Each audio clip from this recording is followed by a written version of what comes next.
Hello there, and welcome to episode 6 of my Exotic Industries gameplay for Factorio. Well, I've been a busy engineer, so what I did in between those episodes is quite clearly visible. We have mining machines here, we have mining machines there. So all in all, the machines are ready for the mining ops that I promised you in the end of the last episode. This is also going to be the foundation of my new base, which will be featuring a nice dandy mall, giving us access to all the necessary items that the further expansion will need.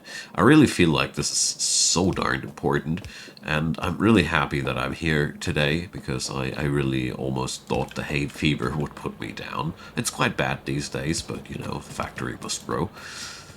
And therefore, we're going to make that happen. So it's going to be pretty simple business for today, but with a little bit of a twist. You know, everybody knows smelter stacks. There's nothing too special, but today, one thing special for me.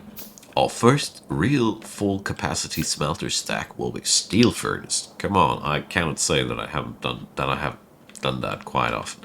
So I went for my trusty Helmod, and I went for some calculations. So 24 steel furnaces will process 15 pieces of poor chunk and give us 15 ingots, which we will then transform into other stuff. We got one field dedicated to iron, one field dedicated to copper, and I plan to make this area here dedicated to coal and iron, you know, steel. So we have pretty much everything together there, and I'd say smelting will happen there, so I'll pipe the stuff up here. Since I am still lacking a fuel source and I don't really want to pipe the solid fuel all the way till there, I figured let's repurpose this little area here. I mean, that now goes towards nowhere. That was where I manufactured fuel once, and this is where we will manufacture fuel again. I'll just pipe that stuff over to the new smelter area, and the real fun part for me about this whole thing is we're going to use burner inserters. Yeah, because I don't want to craft any further yellow inserters from hand. You know, this whole preparation here took me, I don't know, maybe 90 to 120 minutes, or I think 60 to 90 minutes of handcrafting and preparing. And I swore to myself this is the last time we're going to build them all today. So I'll be back when the first smelter stack is ready to be shown or something like that. There's not that much exciting happening here in between. And here's the first smelter stack. It's a bit of a unusual design, so to say, because, you know, you see those input lines. The problem, or the challenge much more here, was that with a burner inserter, there is no long range. Usually, I'd have this with long-ranged inserters and short-ranged inserters, but here we didn't have that luxury, so I broke up the input lane like that. Half of the input lane goes this way, half of the iron input lane goes that way. So this method makes sure that we use the entire belt, but we have fuel on each side. The burner inserters can also take fuel out of the furnaces, so this is a pretty good system all in all, which will get itself replicated many times, because the burner inserter in this mod pack is a pretty cool chum. You know, wherever you are burning fuel, he's really cheap and easy produced and does the trick. Because as we see here, when we check out that thing, you see, we don't need more than just a burner inserter to just to satisfy the throughput of these things. Anywho, we got a lot of things to do. There's going to be more to show off once I'm done with that. I have to take care of the slag. These recipes all produce slag. Sadly, that's a byproduct of these poor quality chunks, but we're gonna take care of that. I'll also put up the copper line, and then we're going to talk about the new things that are ahead of us, problems and opportunities alike. And that's been sorted out as well. So we got ourselves now two fully functional smelter stacks. Of course, gotta give a little bit of a tag on it. So that system pays off quite well so far. Oh, I should rather do something for symmetry, but beyond that, we're really, really well off. I'm going to put up a bit of a processing facility now here, which just will accept all the slag that will accumulate from all these operations.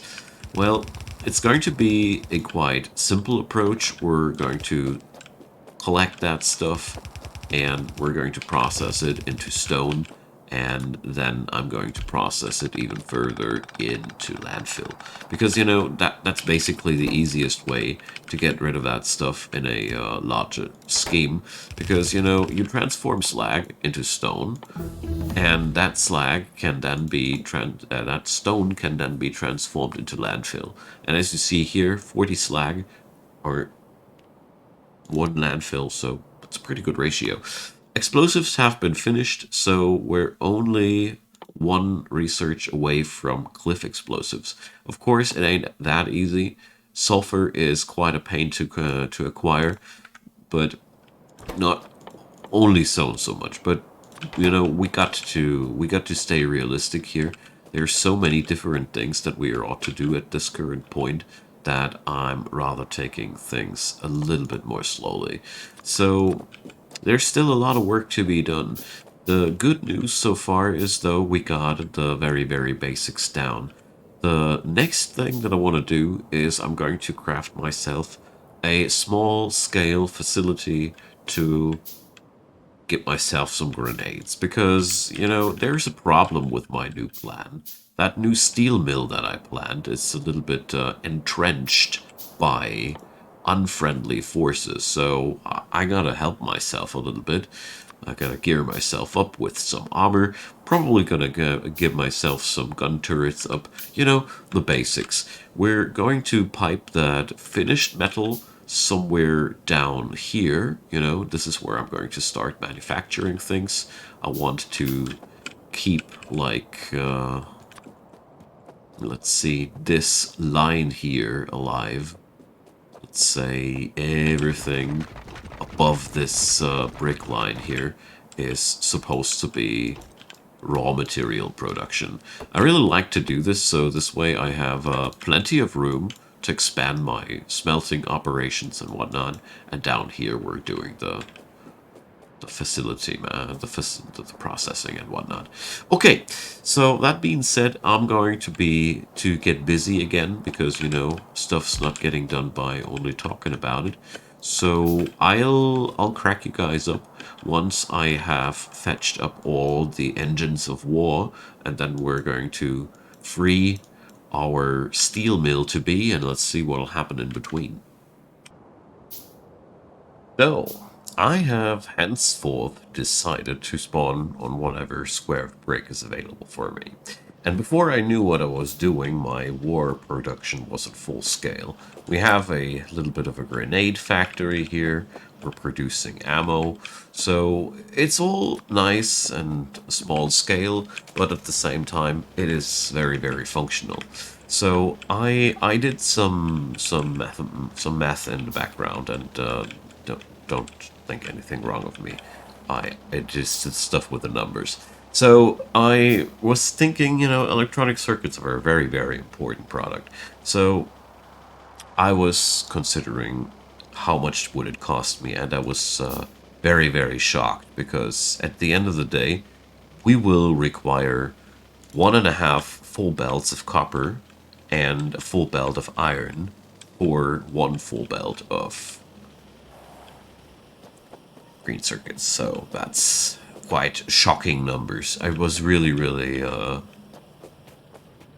not very pleased about that. So, well, the plan is going to be a very simple one. You see, we got some excess space on these. Well, I want to lease it, basically. So my thought was, whatever excess space we had there, I'm going to use it for the production of green circuits. That has the downside that I have to expand as soon as one of these mining machines runs dry. The smelter stack is not fully operable anymore. But, well, I was looking around. There's one copper patch that I haven't claimed yet. There's another iron patch that I haven't claimed yet. Everything else is a little bit far away. And, well, I want to have my mall somewhat set up before I go for far away train-based mining supply networks. It's not a real problem to set it up, but it is a bit of a problem if you don't have the necessary logistics in place beforehand. So therefore, I really felt like it's about time that we get them all done because, well, the problem that I'm in is that I either have a not fully, well, pretty low amount of green circuits available, but I can do it early, or I'll procrastinate it for the sake of full belt. But I'd say I'm going to go with my method that I said here. We're going to lease the rest of the space for the green circuits, and then we're going to see where we're going to go. So, I have brought up pretty much all the stuff that a person could wish for. So we're going to wage war on the biters. So it's going to be an unpleasant thing because I don't really have much goodness on me. But, let's see how this will go. There's also these new biters here, toxic biters they're called. Look at them. They're quite ugly, aren't they? So I really don't know what I'm getting myself into in that regard. So basically, it could be that I'm going to die a very, very horrible way, and you have every right to sit here and laugh while I'm doing so. Alright, so let's pack up our grenades, but first let's also pack up our gun turrets. I have no longer, well, I don't have enough ammo to automatically fill them. So the method is quite simple. Whoa! Alright. That toxic stuff is really, really nasty, as we see there. Lesson learned. Okay, well, I might live in a peaceful world, but I still have the ability to die a horrible death if I mess around with a biter. So, I'm going to go, well, and clean this unfavorable situation up. And yeah, probably I should get myself a little bit more of a preparation there. But in all honesty, I expect exactly that, and that's why I filmed it like this. So, see you guys once we are through with this horrible situation. Right, there we are. So I learned that these toxic clouds, they slow you down, and that was probably the main reason for my untimely demise there. So I'm going to clean the rest of those biter nests off camera if you guys don't mind. I'm not too much of a big fan of the combat scenario as it is currently, mostly because of my ill preparations, but also because, well, I don't know.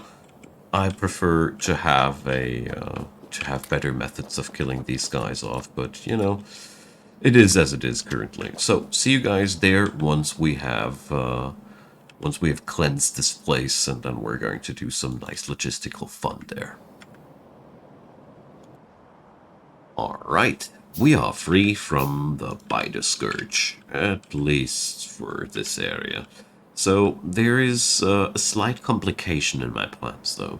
So when I wanted to set up this nice steel mill, I really realized that my productivity is really somewhere way below low. So I figured that things can't go on like that. I went on and did a little bit of a calculator thing here. So these electric engine units, these are truly the downfall and the biggest problem of all these machines here. When you check out the modern machinery that I'm running, electric mining drills, electric engine units, electric stone quarries, same. Here you have none for a change, but they're here. They're for a change not here, but in a nutshell, that stuff is in a lot of buildings that currently are very, very important for my progress. I also recently discovered the art of deep drilling, so I'm really, really confident to try that out. But the big problem is, as you see there, a deep drill requires drill fluid to operate. And crafting that drill fluid, well, that's going to be quite an ordeal. We will require solid fuel, mechanical parts, sulfuric acid, and lubricant. So that's going to be quite a lot of oil distillation and therefore not really in our reach currently. I also have researched the cliff explosives. Generally, I'm researching a lot in the background because, we have automated all the science, so why not? But beyond that, well, the biggest enemy of mine is still the slow production rate of electric mining drills and assemblers and inserters and all these things. I mean, even the inserters have those freaking electric engine units as a component. So that's what we're going to do. I'm going to cook up a small and affordable array for my situation that will churn out a nice amount of electric engine units. I'm not sure if the numbers that like you see them here will be applied in the end. It'll all depend on what I can realistically afford. So I'm really curious to see how it'll look, but I'm really confident that it's really going to give me an edge there. See you there when we're completed. And look there! Machinery has spawned. So here's what I cooked up. It's a small scale thing that we can complete while I'm talking. So we take copper and iron as an input. We transmute these things in really many ways because, it's quite painful in this mod. You have to manufacture everything, even the plate. We have to make plates so we can make cable. Usually you just make the cable directly. Then these components go on over to the engine manufacturing street. We also made some iron things, plates, parts, pipes, and I'm quite happy with the arrangement of those belts. Look at them go. That's a pretty cool concept, but the downside of it, the expandability of it sucks. All right, don't get me wrong if I put it down that bluntly, but it's really that bad. And this whole concept is driven by being stingy around the yellow inserters. I have such a low number of them because, as you see there, it's a real pain to craft them. And now that I have finally those electric engine units on a somewhat automated basis, the situation is slowly growing into a tolerable momentum. So that stuff, if I would be able to do something different way back when, that stuff I would have automated a lot earlier, really. It is really just copper and iron, and I'm feeling a little bit bad for myself that I have stalled out the automation of that stuff for such an unnecessarily long time. So don't be as foolish like I was there, so do yourself a favor. Those electric engine units, they are basically the worst contender among what we have to handcraft there. I even figured that I think I will now stick with handcrafting all the rest of the machines because, as a matter of fact, if I don't have to craft all the electrical engine units in the background, look at it how easy it is all of a sudden. We don't have such a terrible pressure on our shoulders anymore. That's a pretty that's a handcrafting procedure that I can approve. Alright, so that's been a pretty good start so far. I mean, the mall to be is already a ruddy catastrophe, where I'm just slapping down some preliminary builds so I can make my crafting better. But, it's all gonna stop quite soon. The problem with this thing is that all those recipes are so damn overwhelming. I mean, check this out. This was just the manufacturing list for those electrical engine units. And while I normally would just say, ah, come on, let's build a big one and get done with it, I just don't have the resources for that kind of operation yet. You know, all those inserters, they took me such a long time to craft them.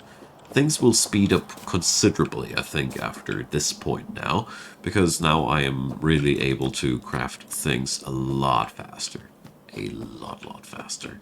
That being said, let's see how fast, because I really have no clue as of yet. And, well, the next big venture will be the setup around the coal and the, well, the whole steel array.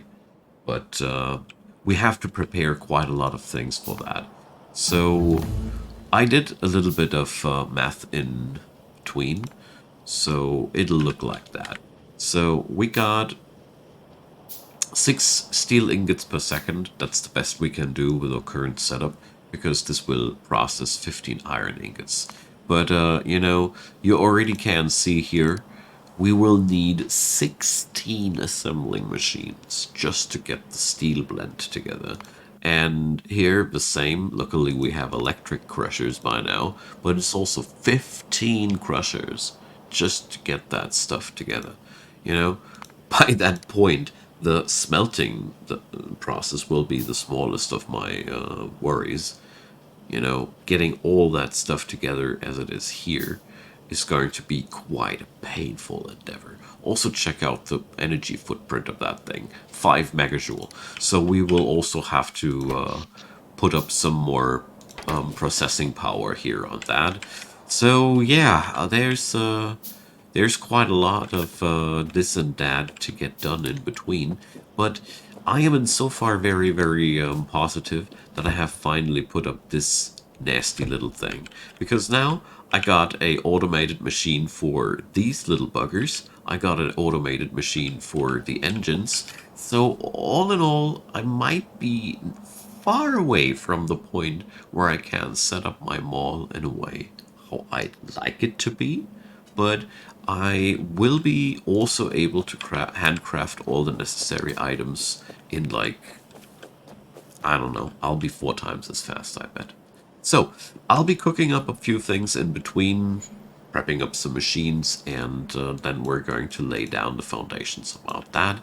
But most importantly, first off, I'm going to get on over here and expand the steam generator. Lots of little things. I'll see you there when they're done. So, a slight status update at this point. I have successfully upgraded my power production to 14.4 megawatt. That's really not much, but I don't want to spend too much time on other projects because, you know, I'm a busy factory owner. The problem is pretty simple. I have fully calculated my to-do list here, so let's put it up here while I'm running so I can explain while I'm talking. The problem is quite simple. We're requiring a darned lot of machines to get the ball rolling here. And to make matters worse, we'll also need steel to create steel. You know, we're going to need a lot of steel for those assembling machines, but at the same moment, I really have literally no intentions at all to get myself through that with tier 1 assemblers. Thanks, but no thanks. The number would be even higher if I'd be pulling this off with tier 1 assembler, so that's not an option either. So all in all, I've came to accept the fact that green circuits will be currently made at the starter base, steel will be also currently made at the starter base, and everything else will be made at this new hub here. We just don't have the resources to go bigger than that. It shames me a bit, but at the same time, it's also quite a fun experience because, you know, we're doing our best in our current situation. I just want to do my best to speed up the situation as good as possible because I feel like that's currently the most the very most important thing.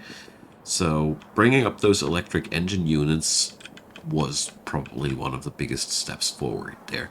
So I am going to prepare all the necessary machines that we require for the steel manufacturing here between this and the next episode. So I'm cutting this one a little bit shorter because two reasons. It's been really a long time that I've been working on this already, and the other thing is hay fever isn't making things easier, and these things are escalating quite quickly. But this is going to be a wonderful new thing that we're going to bring up next episode, especially since we have oil refining with coal gas inclusive. Remember coal gas, the stuff we had no clue what we can do with it? Now we can create benzol with it. And to make matters even better, we get even petroleum gas and residual oil out of that. That means solid fuel. That means we can utilize these byproducts even more, and I'm so looking forward to do this. I'm so excited about benzol because benzol is the stuff you can make plastic out of. And to give you a proper understanding, you see, benzol and petrol gas result in plastic. So we have, as a matter of fact, plastic as a byproduct of steel. That's what I'm looking forward to for the next episode. But sadly, all those machines need to be prepared. You surely understand. That all being said, thanks for your time. Thanks for all the many watchers on this series. Way more than I actually expected on that. So glad you guys like it. Leave me your comments down below. Leave me your experiences with exotic industries or whatever you have on your mind. I love to hear from you folks. Apart from that, thumbs up on this video is wildly appreciated, makes it more visible to everybody else. And yeah, feel free to subscribe. It's a really cool way to help out this channel, and subscribe to other content creators that you like as well, because they will appreciate it as much as I do. And that being said, well, hope you're going to be back for the next one as well. And until then, have a good one, enjoy gaming, take care, and see you soon.